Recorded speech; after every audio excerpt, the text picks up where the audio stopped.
Hello, my diamonds and my Teletubbies. I don't know if you've heard, but P. Diddy, he was sentenced to 4 years in prison and 10 months. And he can probably get out in 3 years because he has already served some time, at least a year, and he could get out earlier for good behavior. Now, my question is, why did R. Kelly get 30 years? A lot of people wonder, why did R. Kelly get 30 years and P. Diddy, he only got 4 years and 10 months? R. Kelly versus Diddy.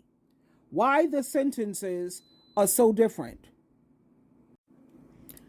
And the reason is because R. Kelly and P. Diddy, they receive very different sentences due to the nature and the scope of their crimes, as well as the outcomes of their respective trials. Now, R. Kelly, he was convicted on multiple federal charges, including racketeering, allegedly all of this, racketeering and sex trafficking, for orchestrating a decade-long scheme to exploit underage girls and young women.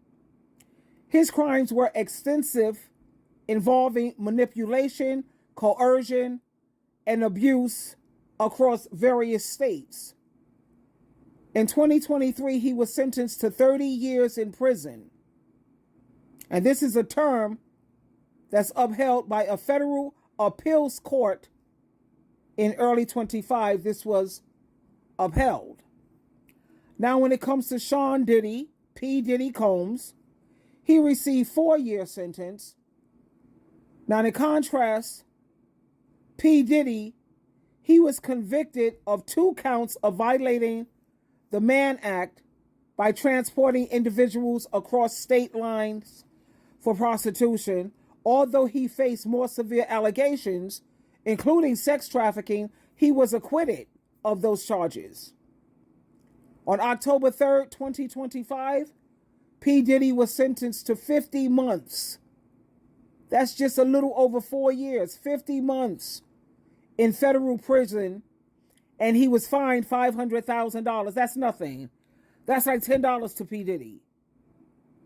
Now, the judge, he considered the victim's testimony, and he looked at P. Diddy's history of abuse during sentencing, and that's why they came up with the 4 years, what have you.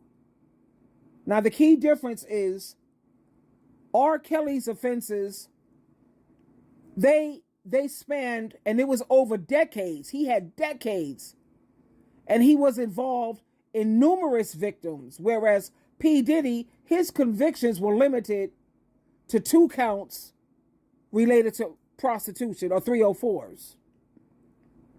R. Kelly, he was convicted on charges carrying severe penalties, while P. Diddy, he faced lesser charges with the maximum sentence. The maximum he could have gotten was 20 years.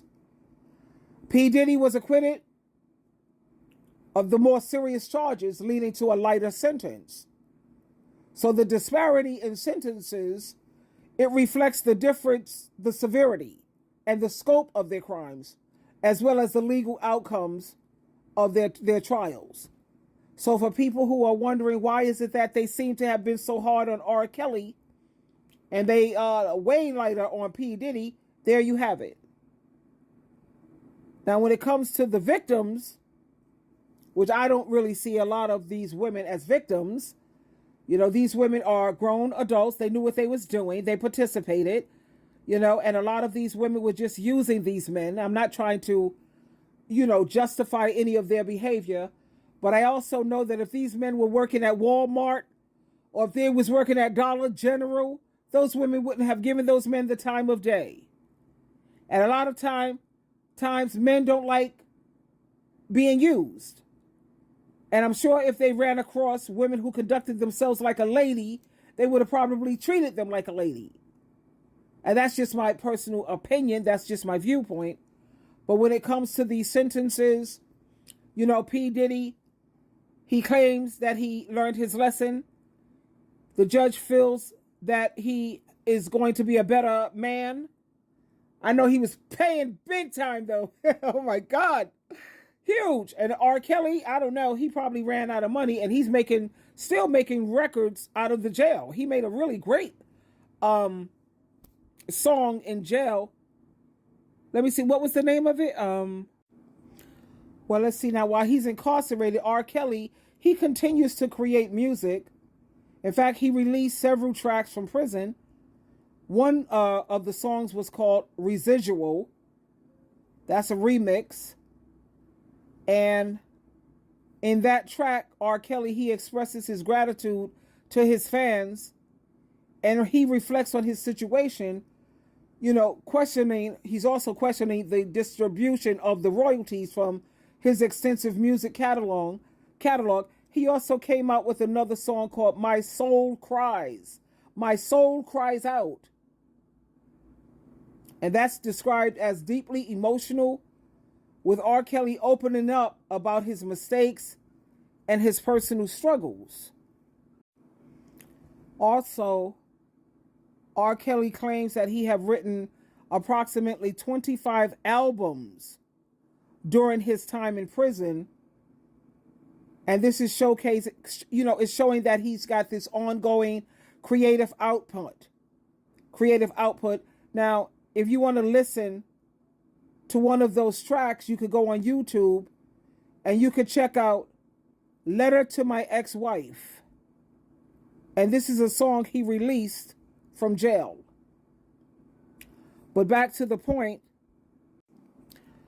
So again, R. Kelly, he got 30 years because he did lots of serious crimes over decades. Sex trafficking, abusing underage girls, and running a whole scheme to hurt people. And it was a big, long-lasting pattern that he had. Whereas P. Diddy, he got 4 years because he was only convicted for 2 counts of breaking the Mann Act relating to moving people for 304s, He was acquitted of the bigger charges, so his crimes were seen as much less severe. More victims plus more serious crimes equal longer sentences. So there you have it. Straight from the horse's mouth, Sheila. I'm listening. I just hope that P. Diddy turned his life around. Maybe this jail time gave him a chance to reflect and think about things and, get on the right track. And I'm still praying for R. Kelly too. We keep them in our prayers. Hopefully that God will renew their minds and give them a change of heart. And they can be, God give you a gift. You should use that gift to glorify God. Like rappers who have that gift, and entertainers, if you have that gift, God is the one that blessed you with that. That's a talent. That's a blessing. That's a gift, because everyone can't do it. So when God bless you with a gift, why not use it to glorify him? And I'm hoping that for P. Diddy, R. Kelly, and the rest of the people out here who are trying to get their act straight, let's not be on our high horse. Let's not be judgmental, because people who live in glass houses should never throw stones, baby. We have all made bad decisions, bad choices, and mistakes. So we can see straight through your glass house, and we can see that you're not perfect either. Twinkle, twinkle, twinkle.